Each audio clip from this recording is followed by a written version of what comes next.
am absolutely and utterly a believer in hard work. I'm a proponent of hard work. I have all this money and all I do is work. My entire life is work. This podcast is work. I'm getting in the car, I'm going to another meeting, work. I want to go to the gym so I'm in good shape, work. It's all work. My entire life is work. And people don't want to look at life that way. They want to talk about work-life balance and being lazy and all this crap. I don't believe in any of that. I believe in, if you want to win, you have to outcompete the man who's prepared to do nothing but work. It's player versus player. If you're going to sit there and go, I don't want to work more than an hour a day, well, the guy who does want to work more than an hour a day is going to beat you. And no matter how smart you are, there's always a smart dude who's doing the same smart work you are for more hours than you're doing it. That's just the nature of the game. The way that humans work and the way that we've evolved as a species is that we don't really learn lessons unless they're learned the hard way. Yeah. I believe that unless a lesson is taught the hard way, you're not going to learn it. You can have so many near misses and people won't learn their lesson. Bro, you must know a guy who goes out there, nearly crashes his car, doesn't slow his ass down till he wrecks it. Yeah. Like, this is how people are, right? So you need that pain for the lesson to sting enough to really genuinely go inside of your mind. And it's the same with everything. It's the same with driving a car or business.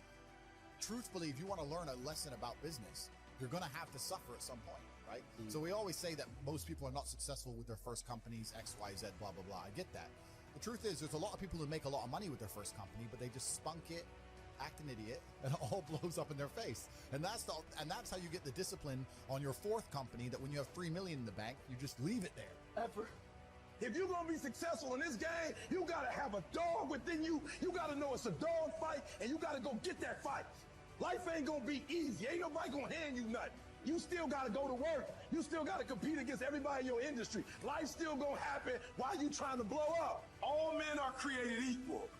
Some just work harder.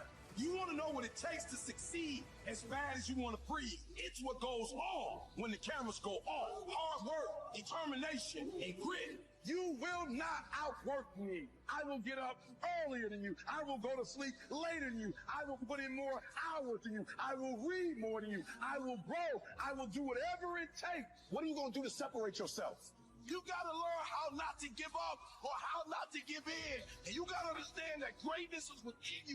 And you got to pull it out. You got to climb every mountain. You got to climb. You got to. But whatever you do, you cannot give up. You cannot give in. Nobody ever said it would be easy. But I know greatness is within you. And you got what it takes.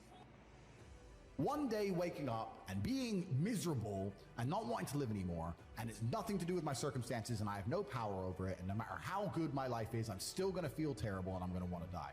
That's not an idea I subscribe to. That's not a reality I'm ever going to want. But that's a reactive depression, isn't it? You can be reactive depressed for the day, for example, for a while. Or even chronically. Yeah. Feeling depressed is real. Yeah. Depression as a disease, I do not subscribe to. The idea, I believe, that if you feel depressed, something is depressing you, and you should try your best to fix it. You should take control of your life and do your best to fix it. The idea, but they don't say that. They don't talk that. They say depression like it's this magic thing that comes out the sky and it gets in your brain, and you're sad no matter what, and there's nothing you can do about it, and you need to only take pills. And I think that's a very bad way to look at the world, and that's a bad idea to subscribe to. And if you start to feel depressed, let's say your girl leaves you and you start to feel depressed, but you believe in the idea of depression, you're now going to start diagnosing yourself as clinically depressed, self-hypnosing yourself into hypnotizing yourself into being clinically depressed. And it's amazing how you can speak things into existence. I cannot become depressed because I don't believe in it. So how about chemical imbalances in the brain? Bullshit. That's all been disproved anyway. Really? It's all been disproved. Firstly, that's all been disproved. And secondly, even if that was true, even if I had a chemical imbalance in my brain, I do not believe in depression. That's just who I am as a person. I don't believe in it. I do not believe in things that take power away from me.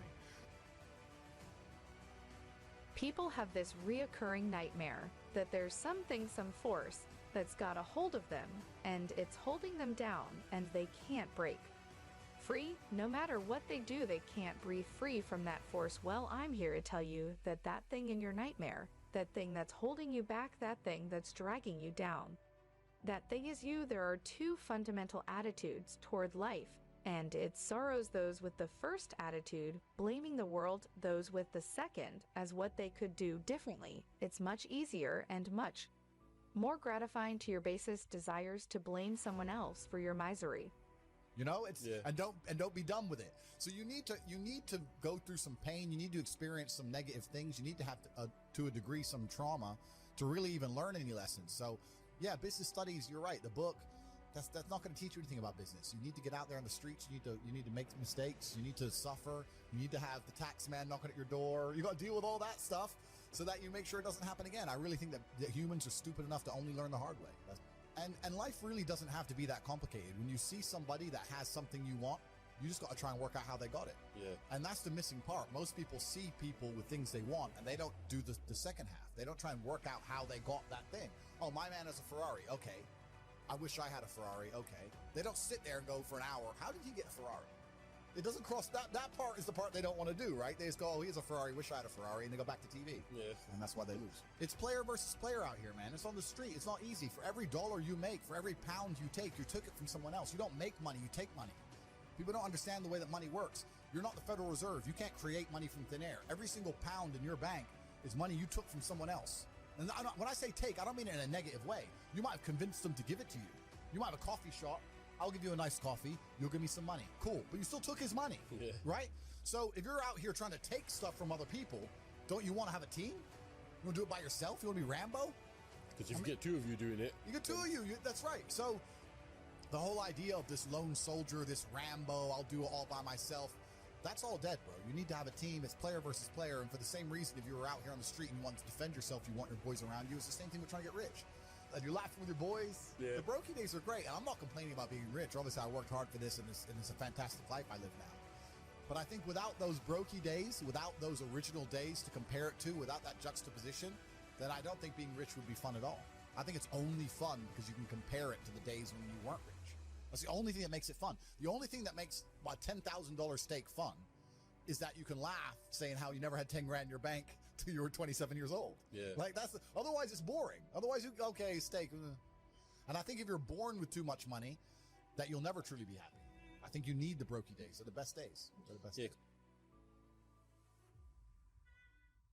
Everybody wants to prize, but nobody loves the process.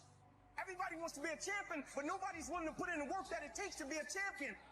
It is the process of the grind that shapes you and forms you. It's not the game. You think you become a champion on the field? You don't. You become a champion when ain't nobody watching you. You're doing your own drills in your own way. You're doing what coach tell you to do, and you're doing your own stuff. You become a champion in your grind when nobody knows what you're doing. When you put in those extra reps. If you want to be a diamond, you must go through extreme pressure. Like these people are just absolutely infinitely blessed, and their mindset is a product of that because they're spoiled children, absolutely spoiled children. Because there's a whole bunch of people out here daily who fail. There are men out here who fail daily, and they have yet to feel the true consequence for it. They fail to go to the gym when they know they should have gone to the gym. They fail because they forgot their keys and it took them 10 minutes to find them. They fail because they replied to a question they got sent on WhatsApp the wrong way. They fail because they didn't smile when they were supposed to. They didn't say please and thank you to that person who helped them. They fail because they didn't say hi to that girl who's looking at them out the corner of their eye. They just fail perpetually. They go through life missing every opportunity and just failing. And somehow we've built a society which is so soft and God is so giving and so graceful that they still have a place to eat and somewhere to sleep, and they're still surviving. That shows how nice God is. Yeah. Because before this society, truthfully, if you were that level of failure, you would be dead. Survival of the fittest. It's survival of the fittest. And none of these men out here are fit. No. Their mindset isn't fit. Their reality isn't fit. They're failures. They're failures. Yeah. And they're just failing every single day. And they go, oh, but you know what? Tomorrow I'll go to the gym. Yeah. You've been failing your whole life. That's all you've done is fail. And then you sit and wonder why people like me absolutely and utterly outcompete you. It is so easy to become a top-tier male in the world today because the competition is so ridiculously low. There are 2% killers like me, and everybody else, amateur. Head to toe amateur. They can't even pay attention to anything. They can't try anything. They're amateurs. And it's really mind-blowing to me because I've tried with all of my computational power to imagine having a mindset different to mine.